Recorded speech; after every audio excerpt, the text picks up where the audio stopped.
Hey, what's up, guys? We're going live here and just getting finished up.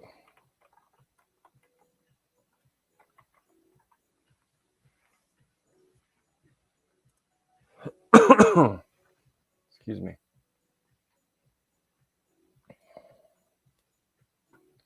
All right, cool. Looks like we're live everywhere. Getting started.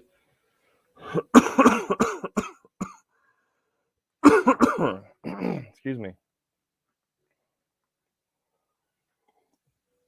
We're going to be talking today about tech stack, construction tech stack. I just dropped my podcast this morning on the five.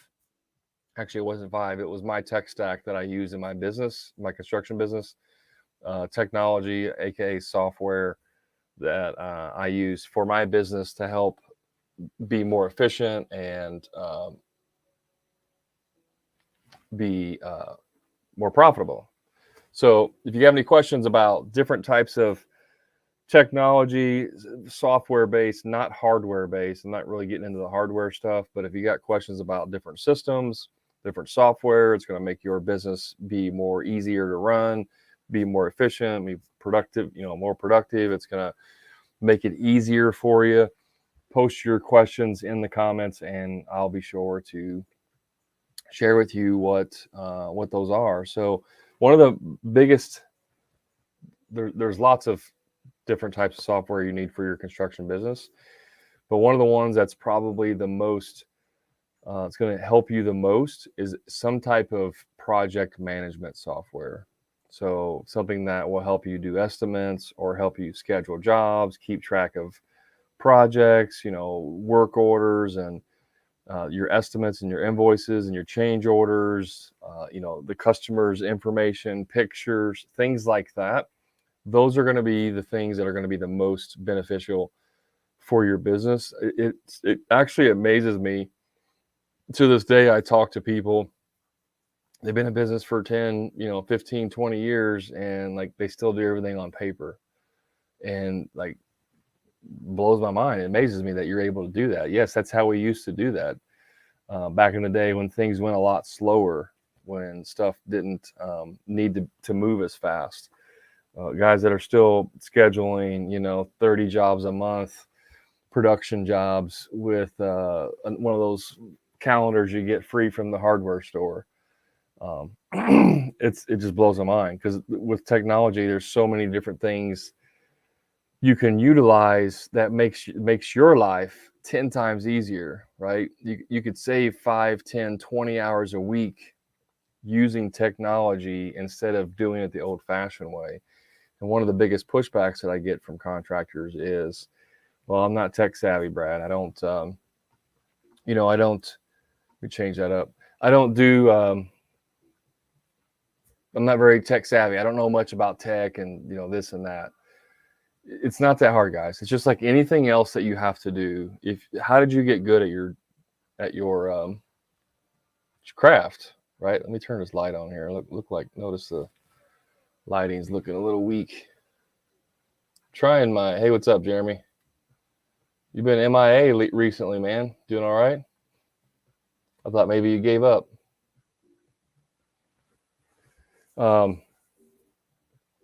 Yeah, so it's just like you have to do it. You didn't know how to cut wood whenever you started in construction. You didn't know how to install, trim, or you didn't know how to do landscaping. You know how to do all that stuff, but through repetition and persistence, you got good at it. It's the same thing with technology.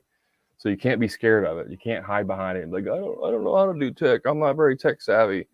No, what you should say is, I don't put enough. I don't make it a priority enough, because it's just going to make your life so much easier. So you guys just jumping on here. We're talking about software for tech. We're talking about tech software for your construction business, different things that help you with systems, help you with efficiency, that type of stuff. If you have any questions about that, drop them in the comments and I'll be sure to answer them for you. We got a really low viewer rate on TikTok. Usually it's pretty high. I did have to push it back an hour. I apologize for that. I had to tech software tech. Yes, exactly. We're talking about tech software tech. See, I'm not even that smart, guys. Like, I'm not even that educated, and I can do this stuff. So if someone like me who's not that educated and not that smart can do this, surely you can do it, right? So I appreciate the comment. By the way, I'm running a new 4K camera, which for some reason it doesn't seem like it's 4K. I don't know what that's all about. But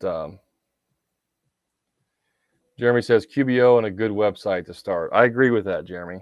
You can start with QuickBooks and a good website. By the way, and I talked about this on the podcast, there is an alternative to QuickBooks. It's not as, doesn't have nowhere near the features. It's not as robust. But if you're like starting out as a one-man show, you're brand new, you're low, you only got one employee, there's a software, an accounting software called Wave, WAVE accounting, Wave accounting. It's completely free. It has all of the necessary things that you need in accounting software. It's just not as robust and as good as QuickBooks. But if you're looking at a free version versus QBO, which is online monthly subscription, can be expensive, right? Like for me, I think when I quit using QuickBooks a couple years ago, it was like $80 a month is what I was paying for that. So, $80 a month versus free, it's pretty good. Yes, you can use Wave on your phone. Top notch tile. You can do all of the basic stuff: invoicing, estimating, your customer database, all your profit and loss reports, all that stuff. It's $90 now, Jeremy. Golly. Yeah, they're pretty expensive. So yeah, the only thing with Wave is that it doesn't have as many connections, like third-party connections, as was QuickBooks does. So that's where the limitation is going to be.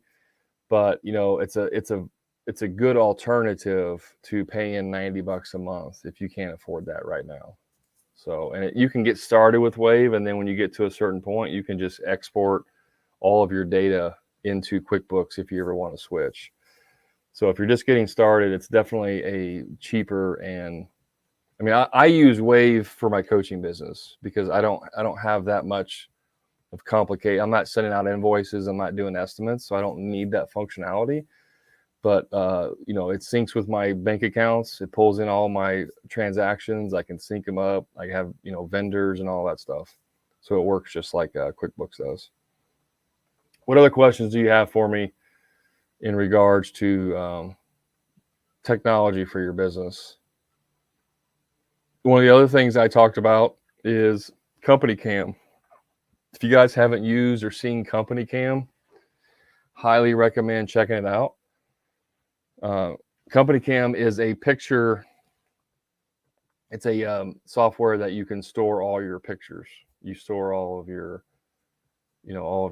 project pictures, videos, things like that, and it will store it per project. So it's GPS enabled. So when you pull up to that, the Smith job at 123 Main Street, and you open the app, it knows you're at the Smith job because it's GPS stamped.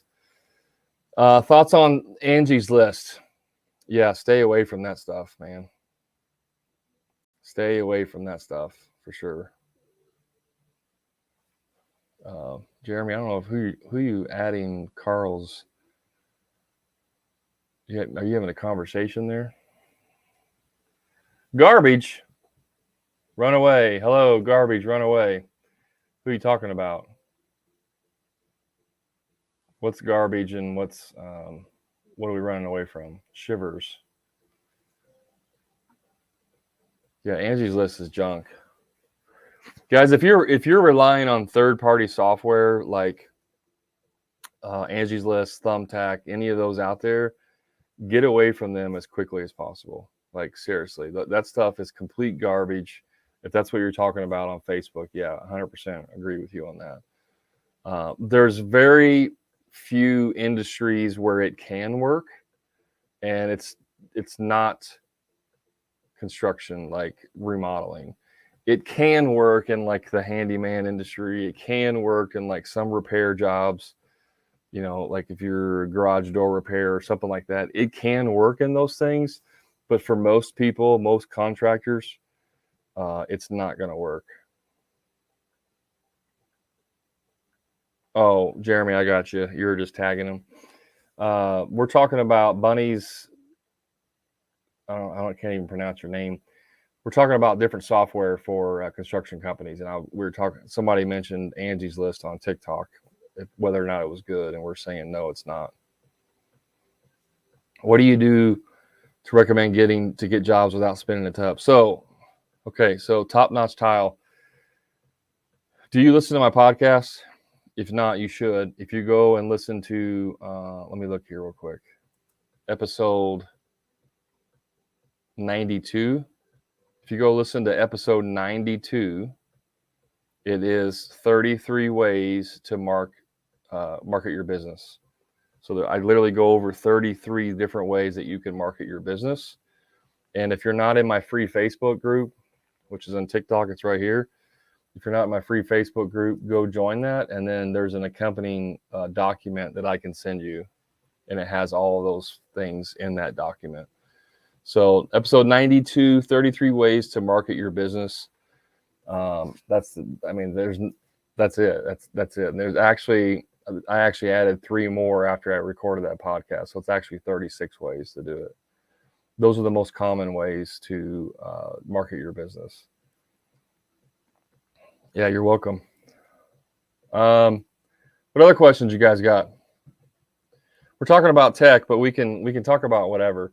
I want to be valuable for you guys, offer you with enough information, and help you guys out while I'm on this call for the next 40 minutes or so. So if you got any questions for me, throw them in the chat, and I'll be happy to answer them for you. I wish there was a way. I need to spend more time with talking about tech. I use OBS software, which is just an open source video recording software, and I need to figure it out more so I can do more things online to be more beneficial for you guys.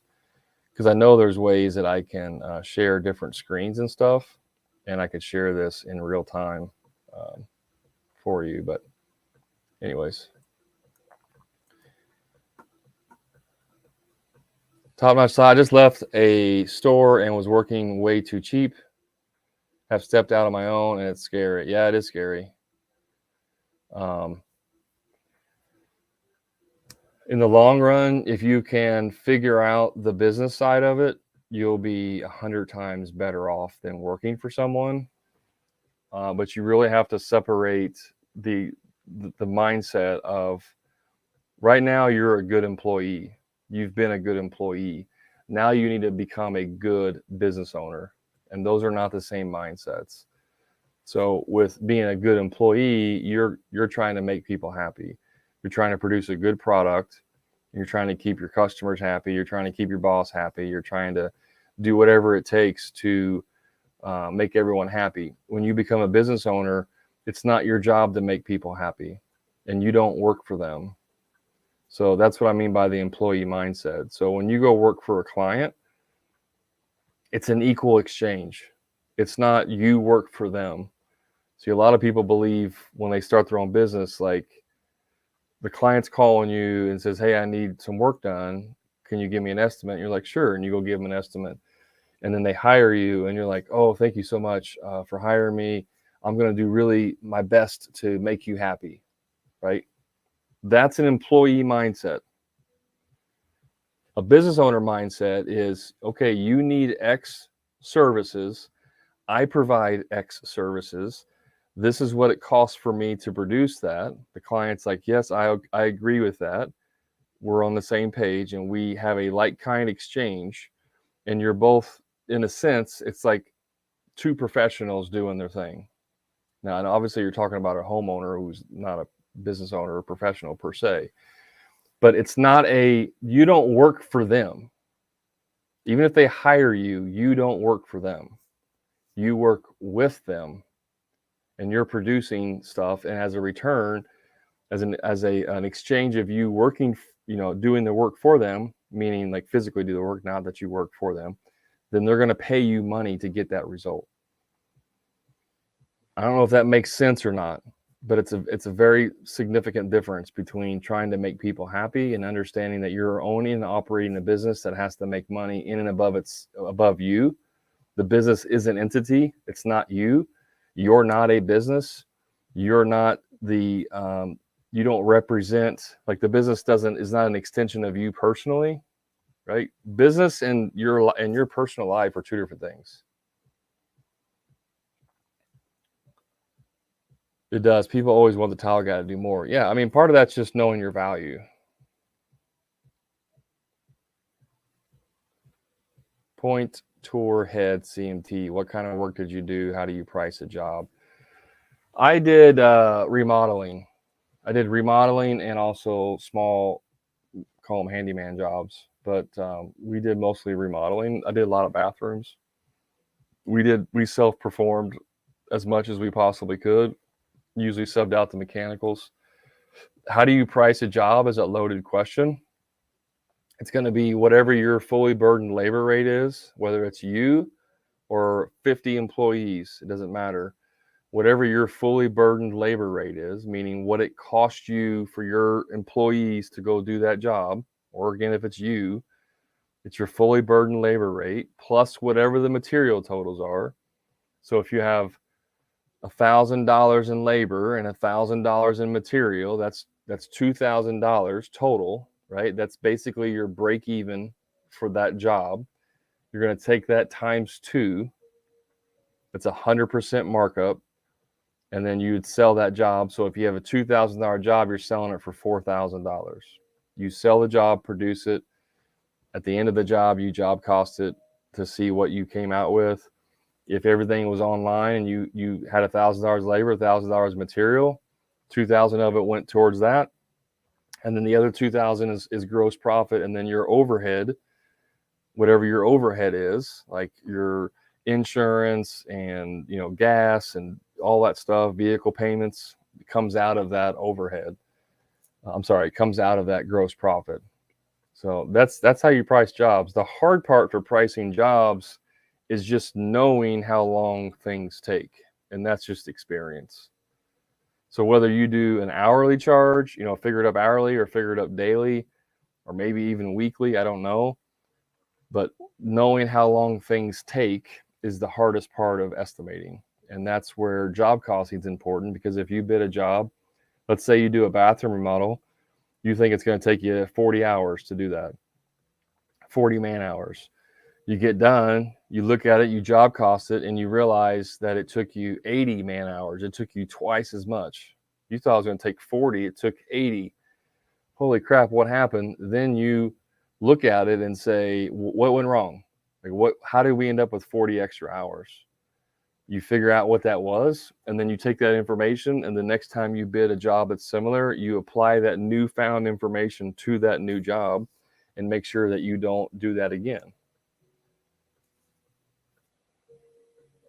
So I don't know if that helps you or not, point to her, but that's basically how you price a job. Ant Dog, where do you find most of your work, or how do they find you? We just talked about that. If you go to my podcast, it's episode, what did I say it was? Let's say it was 92. If you go to episode number 92 on my podcast, it gives you 33 different ways to market your business. So there's a lot of that. That was 92. Thanks, Top Notch Tile. Yeah, 92. Episode 92, it literally is titled 33 Ways to Market Your Business. That's where you're going to want to go. What happens if I add a scene live? Can you do that? Interesting. Let me try something here. Bear with me 1 second. We're going to experiment live.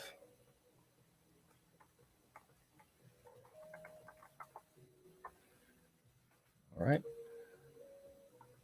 Hold on. I know you can't see me. If you can't see me, just wait a second. Or if you can't hear me, wait a second.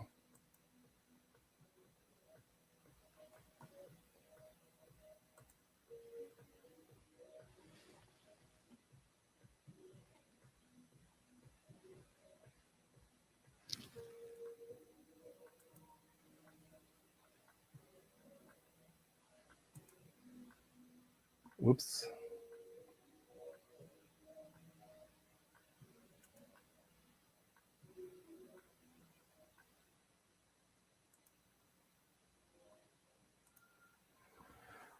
Okay, we're back. I'm not going to try that. I don't know what happened. Facebook user says, speaking of tech, what's your outlook on Busy Busy? We use it for time tracking. I don't know who you are, but I actually just became partners with Busy Busy. So they are offering free 3 months free of their service, of their software, Busy Busy. They're giving away the first 3 months free to check it out. And yeah, so if you guys are interested in that, let me know. It's like a time tracking app for your employees. It syncs with QuickBooks. It does a lot of different things. It's pretty powerful. We actually just kind of finished that up today, the partnership. So yeah, looking forward to recommending them and their software.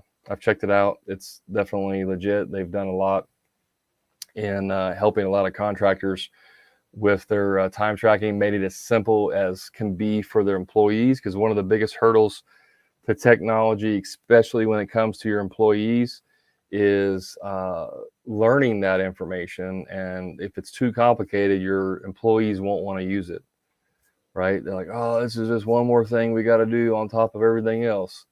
So they've made it very simple for your employees to, clock in and out and track that information. I mean, there's lots of other features that go with it, but that's the main function of it is time tracking. But yeah, go check them out. Busy Busy. If you want that link for the free 3 months, let me know. I'll have to send it to you. Unfortunately, I don't have it readily available to give it to you right now. But you got to use that specific link to get the 3 months free. Yeah, what else, guys? What else you got going on?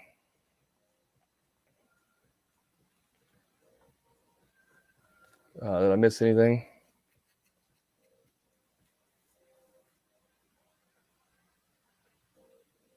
One of the other softwares that I like to really use, and this one is, it's actually a marketing tool.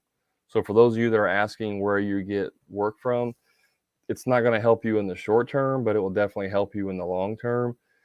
And that is a piece of software called Nice Job. And what Nice Job does is it automates the review collection process. So like Google reviews, Facebook reviews, Yelp reviews, all of the major players, Google being the most important. And it's completely automated, so you can sync it with other softwares through API access or Zapier or direct integration. But whenever you do something, like if you send an invoice in QuickBooks, it can automatically trigger a review request, and it will send out text and or emails, a sequence to collect a review for you, and it does that automatically for you. So Nice Job is one. I started using Nice Job, and within the first year, I added like 150 reviews, and it was completely automated. Like I don't even have to think about it. I just do a job, and when I sent the invoice, within a couple of days, I had a review because it automates the whole thing. Reviews are extremely important right now, and for the last few years, they have been. If you don't collect reviews right now in your business, you're doing a huge, huge, huge disservice to you. I mean, a huge disservice. You could almost, if you had a crap ton of reviews, like 300 or 400 reviews for what you do, you could almost have unlimited leads even without a website if you have a lot of reviews. If you have 0 reviews and you have a good website, you'll still get leads. But I'm telling you right now, guys, I don't care. You can argue this with me all you want. When people hire you, they will social proof you. They will go and check you out. They will go check out your legitimacy, even if it's a referral. If someone says, hey, call this guy, he's the best in town, he'll take care of you. They will still go online and see if you have a website. They will still go online and check reviews to make sure you don't have any negative reviews or anything bad to say about you or any scam or anything like that. They will social proof you. And if you don't think they are, then you're just missing out on opportunities. because the idea that you're going to get, quote, leads without having a website, without having any social media, without having reviews, without, having your vehicles wrapped, without having any of that stuff done, you might as well just close your business, because it's not going to happen for you. You can't build a business on referrals. And everybody wants to argue this with me. You just can't. Unless you're going to do 2 jobs a year as a one-man show and it takes you 6 months to do a job, maybe you can work off referrals. Maybe. Because you don't need that many jobs in order to stay in business. But if you're an average remodeling guy who's doing anywhere from 20 to 50 jobs a year, you need more than referrals to be able to grow and scale and be able to predictively control that, right? And so reviews are critical, websites are critical, vehicle graphics and wraps are critical. Those are all things that you need to be doing in your business. What other questions do you guys have for me?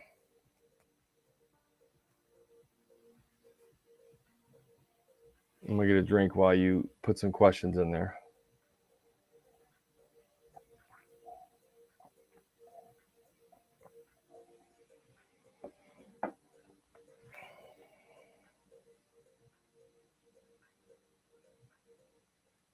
What other questions do you have? I know you don't come here just to look at my pretty face.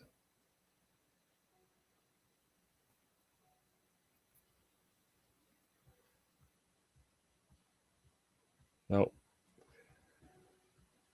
Advice on making a website. Yeah, hire somebody to do it for you. Seriously. I don't know why.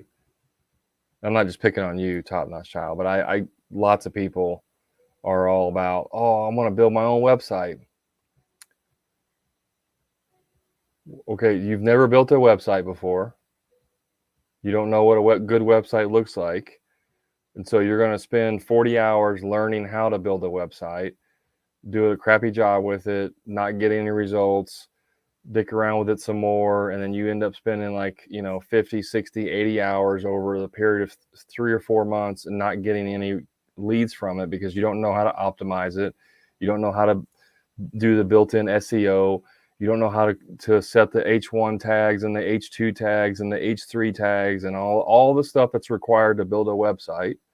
But for some reason, we think we're going to build our own website to, quote, save money. You guys, I'm telling you right now, if somebody's telling you it's $3, $4, $5, $10,000 to build a website, and they have the social proof and the results to back it up, you better find some damn money to pay them, because it's the best money you'll ever spend. I don't know why contractors always want to freaking do this stuff themselves. I can build a house, so surely I can build a website and I can build a business. It's not a good use of your time. You are an expert at what you do. You are not an expert at building websites. Hire someone. That's my answer for that. When is the right time to implement software? As soon as you can afford it, Jeremy. I implemented software before I could afford it because I knew the value that it brings. If you can implement a piece of software that saves you time, saves you money, or makes you money, it's worth the investment, is it not? I mean, that's a pretty simple way of looking at it. A lot of people look at software like QuickBooks. Yeah, QuickBooks is $90 a month. That's a lot, but it runs all of your accounting for you so that you don't get in trouble. So is it a lot of money? Yes. Is it worth it? Yes. Right? A lot of you guys look at software as an expense. If it makes you money or it saves you time, which also makes you money, then it's not an expense, it's an investment. And investments make you money. Expenses cost you money. What to post on social media to grow your business? Tom Young, social media on fire. It looks like you do that. Is that a loaded question? Is that a fishing question? Your title says Tom Young, social media on fire. Are you not a social media guy?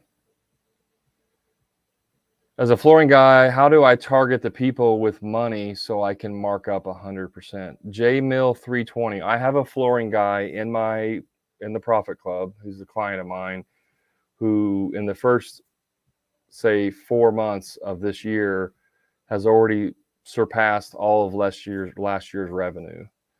So the first thing you need to do is understand your target demographic. Right? You need to understand who your target demographic is. So the easiest thing to do that is look at your best clients that you've ever had, and maybe you don't have them yet. If you haven't done enough, or if you don't have enough clients yet, you need to see who those people are. But if you've done work for clients who are great to work with, who have the money, you go and you identify who those are. In other words, you find the top 10 people, your top 10 clients, and then you profile them. You figure out everything about them. Where do they live? What kind of jobs they have? What kind of cars they drive? What hobbies do they have? What's their pay scale?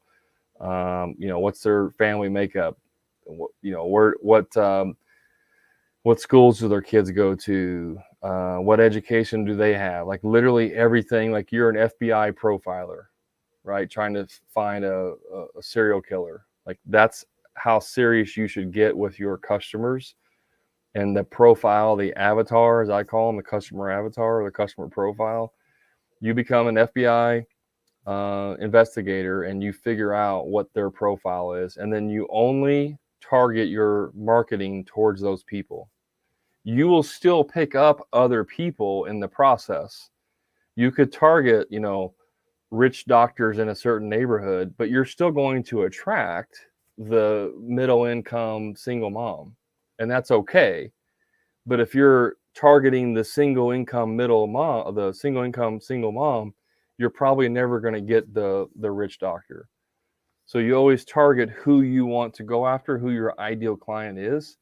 And when you do that, you'll get more of those people, but you'll also attract other people as well. Because people, even if they can't afford it, they want to try to, they'll reach out to you, right? If some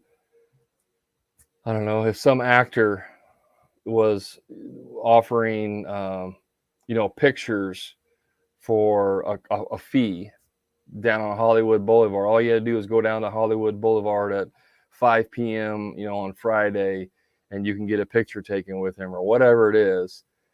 Even though you may not be able to afford it, you would probably want to go down there and at least check it out. Right? You get down there, you think maybe it's only going to be $20 for a picture, and he tells you it's $2,000. Well, a lot of those people aren't going to be able to afford it, but some people will. It's that kind of understanding of how people are and targeting those specific demographics. Just a weird name, Tom. Social Media on Fire is your username. The best type of social media supposed to grow your business is behind the scenes, before and afters, and like in progress. And video is better than pictures. So one of the best things you can do is let's say you're remodeling a kitchen, day one, pull out your phone, go live on Facebook or YouTube or TikTok or whatever. And you're just like, hey, it's Brad here with Social Media on Fire, and just want to show you this kitchen we're getting ready to start here. We're doing a full gut, and we're going to be doing this, blah, blah, blah, blah. Make sure you like and follow so that you can tag along and stay with us while we go through this journey. I'll be posting stuff every day, or I'll be posting stuff once a week or whatever. We're going to post to hear the whole progress. That stuff does good because now you've invited them into a journey, right? If you show them the beginning and say, hey, I'm going to be showing you progress stuff. If it's local to me and you're somebody that I may want to hire, I'm going to follow you because I want to see that information. All you have to do on TikTok is go look for construction. And the ones that have the highest number of followers are the ones that are producing like unique content.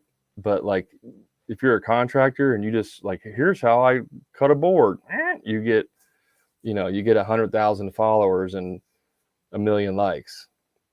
What I do is, because it's so niche and it's for specific people they're looking for, I don't have nowhere near the following that people that just build decks and take videos of it, because it's interesting. People want to see how things work, how things are done. So that works well for social media. Also before and after stuff.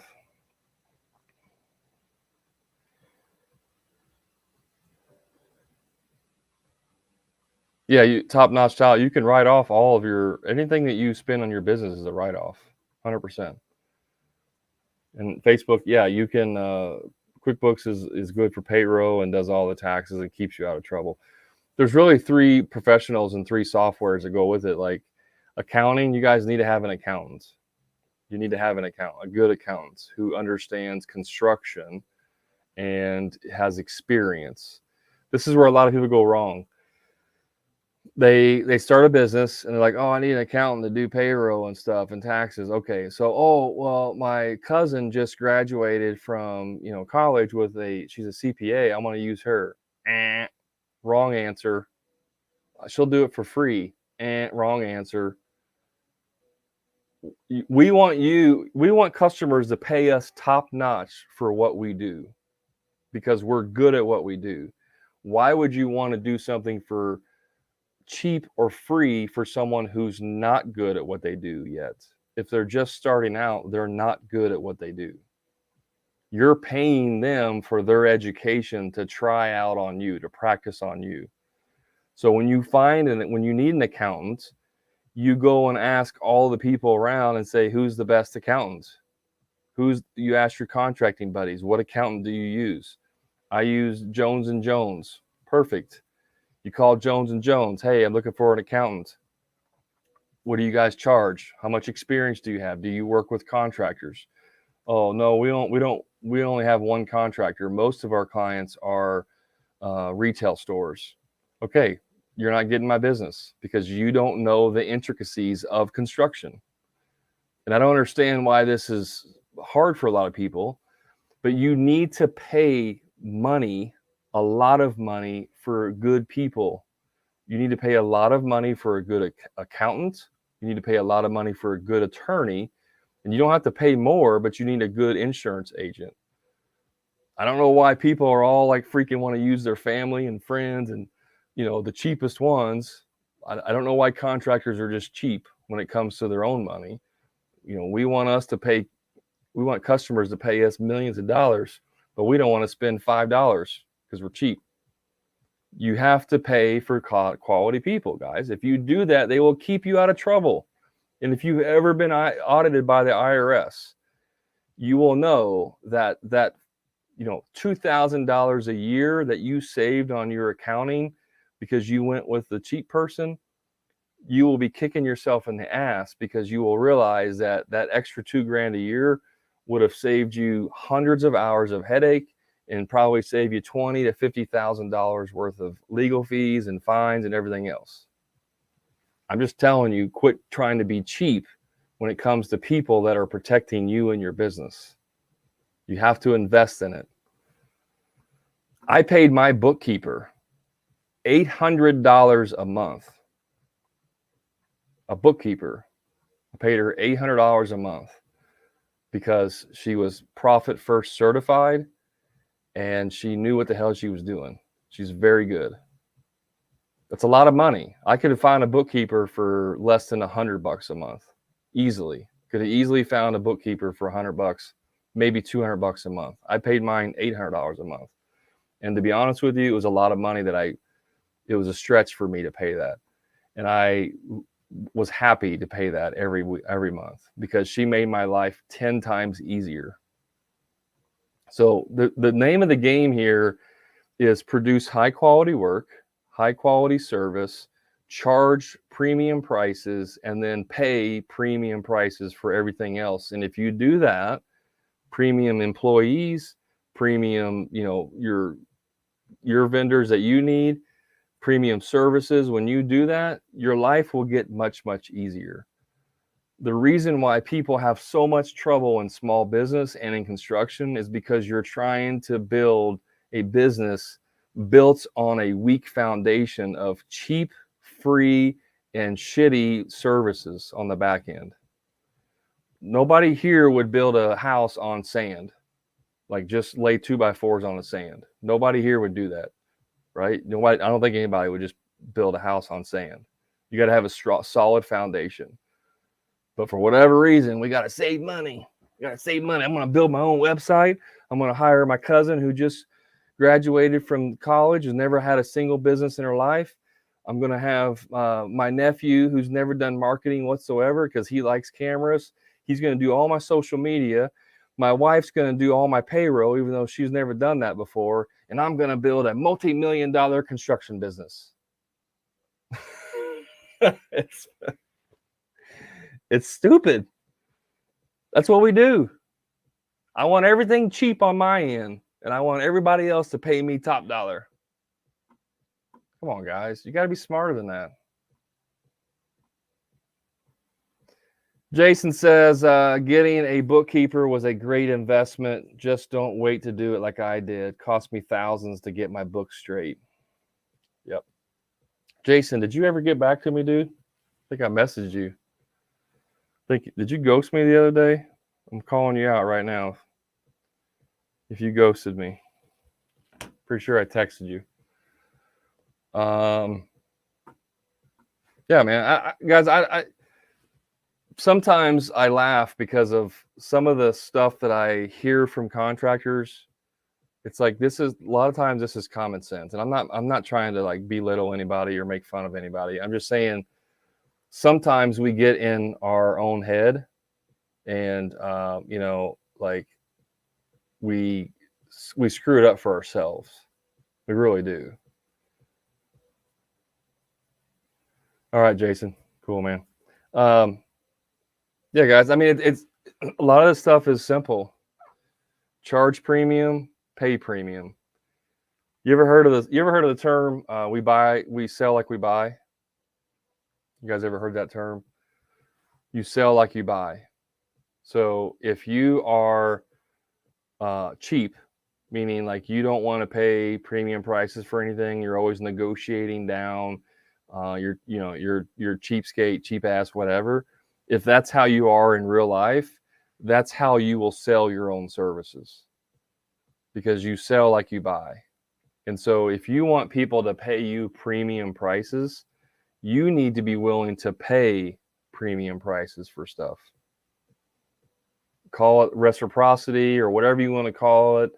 I don't call it whatever you want. It's just a truth. It's a fundamental truth. If you're not willing to pay premium prices, you cannot expect your clients to pay premium prices. And here's another thing is, just because you wouldn't pay that much for something doesn't mean that other people wouldn't pay that much. So some of you guys literally talk your clients out of spending money with you because they come to you and say, hey, Brad, we want to put a room addition on our house for add an extra bedroom, right? And let's just say it would cost $60,000 to build a bedroom. I'm just using that number. You would be like, oh, it wouldn't be worth it. Yeah, it definitely wouldn't be worth it. We could do it a lot cheaper if we blew out your attic, we could just add a dormer up there, and we could do it for probably $30,000 if we did that. And they're like, oh, okay, yeah, that's a good idea. And you just screwed yourself out of an additional $30,000 because you're trying to sell with your money, with your pocketbook. Oh, I would never pay $60,000 for that. That doesn't make any sense. You won't get that back when you sell the house. It doesn't matter. It's whatever they want, right? Within reason. Like, you guys like sabotage yourself all the time when you're selling. So, all right, we went way off on topic. We're supposed to be talking about tech. How do we get into selling? All right, guys, I got a few minutes left and I need to hop off here. So if you got any questions, let me know. More than happy to answer them for you. Otherwise, I don't want to just sit here and, look at myself and talk to myself. Any last questions? MailChimp, yeah, you can use MailChimp for marketing. If you're talking about doing email marketing and stuff, yeah, you can, in surveys and things like that, you can definitely use MailChimp. I've used it.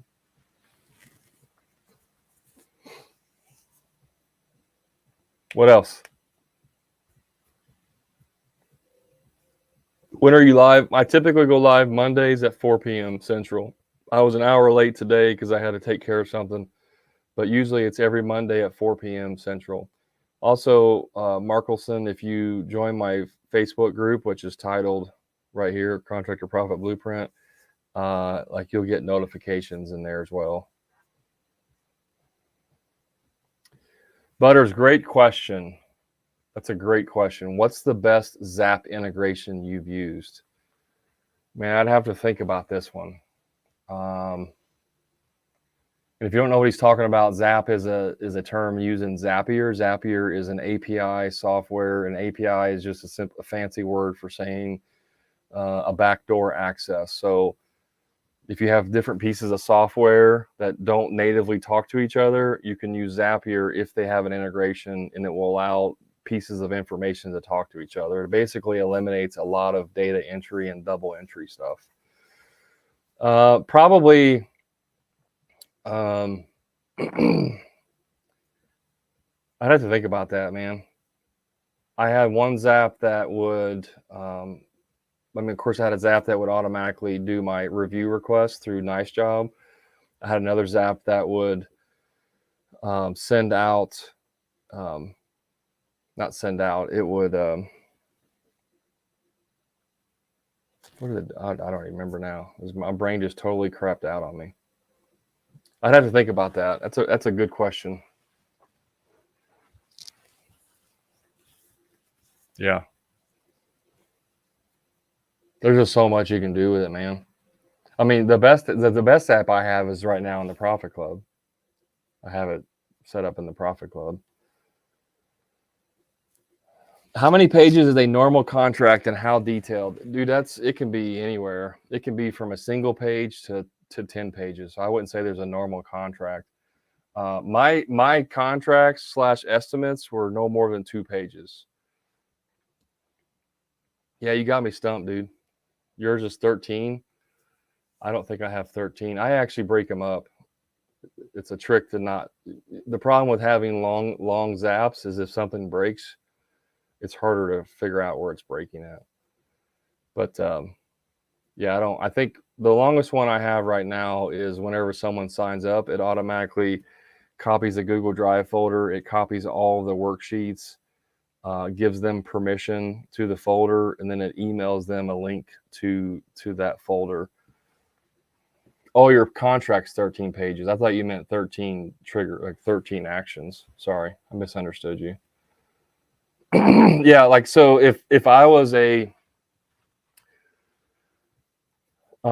customer and Butters handed me a 13-page contract, I would instantly have negative reaction to that. Because this is just me speaking. I'm not saying like this is the best practice. When you have a long contract, what that typically spells out is that you have a lot of problems with customers. So you have to have a lot of clauses in order to, quote, mitigate those issues. That's just my interpretation of big contracts, right? Is that right or wrong? I can't tell you. Couldn't tell you. Yeah, I'm more like Jeremy. 1 to 2 page scope, 1 page agreement. That's all you really need. And there's 2 different trains of thoughts here. There's people that put a lot of clauses so that they don't have problems, right? Like they put all these clauses in so that it prevents problems in the future. And then there's people that only put clauses in after they've experienced those problems. That's me. I'm the person that only puts in clauses after I experience some problems. It's not, again, it's not a right or wrong way type thing. It's just how I look at things. So I'm still along the lines of a handshake. Now, I have a contract when you join the Profit Club, and it's about 2 pages long. But that's a lot of that is just some of the normal stuff, and it's a little bit different with what I do than remodeling is. But most of the stuff in the contract is scope stuff, and very few legal things. So I just have a minimalist viewpoint on stuff, right? And I have some experience here because I don't think anyone on this live, I could be wrong, correct me if I'm wrong, but in the 11 plus years that I had my construction business, I did over 2,500 jobs for more than 900 customers.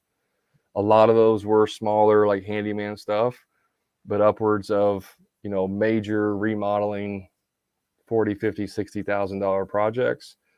And most of those, I never even had a contract.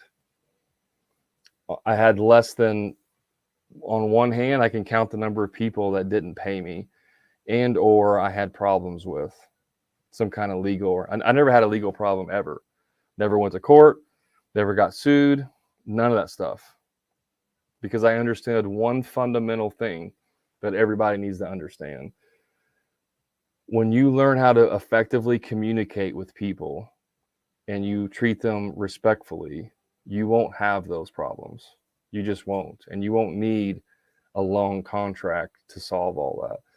The only thing the contract does is that when things go south after you failed to communicate, it just helps protect you, helps your liability. It doesn't help you be a better contractor. So that's just my take on it. Someone, like I said, has done over 2,500 jobs. And just to give you a little funny, I mean, I did one job for a couple that are both attorneys. Both of these couples are attorneys, or both of them, the husband and wife were attorneys. They filled out the form on my website, said, hey, we want to get some work done. I emailed them back, said, yeah, we can definitely do that. They emailed me pictures. I emailed them back and said, you're looking at this price. They said, sounds good. When can you start? I emailed them that. We went out, we did the work. Okay. We got done. I emailed them the invoice. They paid it. And then they left a 5-star review for me. What was unique about this is I didn't send them a contract. I just sent them an estimate, in the email, an estimate. And I never talked to them on the phone, and I never met them in person. The whole thing happened over email. Whenever my guys went out there and did the work, there was nobody home. They gave us access to the home. They loved it because they were busy and because it made their life easier. And they were both attorneys. I mean, they could have easily ripped me apart with no contract and all that stuff. Easily. But because of I met them where they were at in the communication, didn't have any problems. And it wasn't a huge job, but it was like $2,800. Like it wasn't like a nothing job. So I'm just saying, you can go down the crazy Nazi contract route, or you can just treat people with respect and learn how to communicate, like truly communicate. Most people don't know how to communicate. And communicate with people, set expectations, align realities, and you won't ever have any problems with people. I mean, that's just the reality of it. The only ones that I've ever seen that have the big contracts are the ones that are terrible communicators. And I don't know if you're still watching, Butters. I'm not picking on you at all, because I know you, and I know you're not like that. But 13 pages is kind of ridiculous. You probably got that from Brian. Do what you do to avoid throwing it down on the table. Yeah. I've done many jobs like that. Yeah. I'm not saying it's right. I'm not saying it's correct. I'm just saying less than $5,000 of non-payments. In the 11 years I was in business, I had less than $5,000 not pay me, and less than 5 instances where I didn't get paid. And that was, like I said, over 2,500 jobs. So Either I'm just like extremely good looking and people didn't want to, like they just couldn't resist, or maybe something else. I don't know. Yeah, Butters, good point on that. It's state specific. It's 100% state specific. So, like in Indiana, there is no requirement for how many pages it has to be. There's information you have to give, but there's no requirement. So, definitely need to check your state. This is where a good attorney comes in, guys. But I'm just going to tell you right now, a good attorney is going to want to draw up a very long contract. You know why? Because they get paid by the freaking hour and they get paid by the clauses.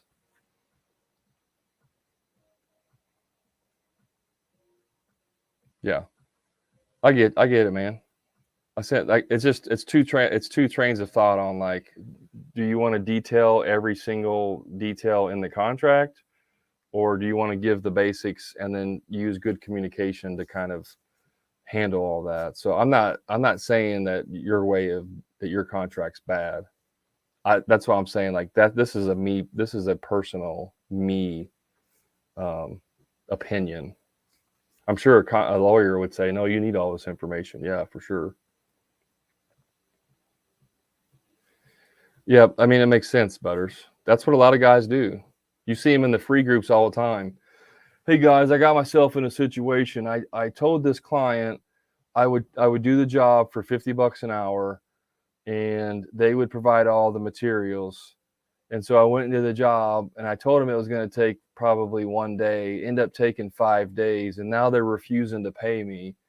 What could I have put in my contract to prevent this from happening? And it's like, that's not a contract problem, guy. That's a you suck at your job problem. That's a you don't know how to communicate problem. Well, I mean, we have it on our website that we charge by the hour, and I sent them the link to our website, and they agreed to, the estimate that says we charge by the hour. It's their fault they didn't know how much we charged. It's like, are you serious here? Anyways, all right, guys, I gotta hop off here. Appreciate you hanging out with me. Next Monday I will not be here. I will not be here live because I will be in sunny Cancun, Mexico on vacation with my wife. So there's lots of other things that I think I could think of to be doing with my wife on a sunny beach than talking to you all. So next Monday I'm not going to be live. I'll be back the week after that. Yeah, Ramit, you're right. Change order, paid up front. All right, guys, I appreciate you hanging out with me. I know sometimes these things go crazy and get a little off topic, but thanks for hanging out. Thanks for lending me your ear. And if you have any questions, just if you're on Facebook, whatever, just post them in the chat. On TikTok, you can send me a direct message if you want. If you guys want help with your business, serious, go check out the Contractor Profit Blueprint. That's my free Facebook group, and or shoot me a message and see if we can help you. More than happy to share with you some ideas on what we can do for you in your business. So I appreciate you guys hanging out. Have a great rest of your week. I'll be thinking about you while I'm gone. Not really, but I'll talk to you soon. Thanks, guys.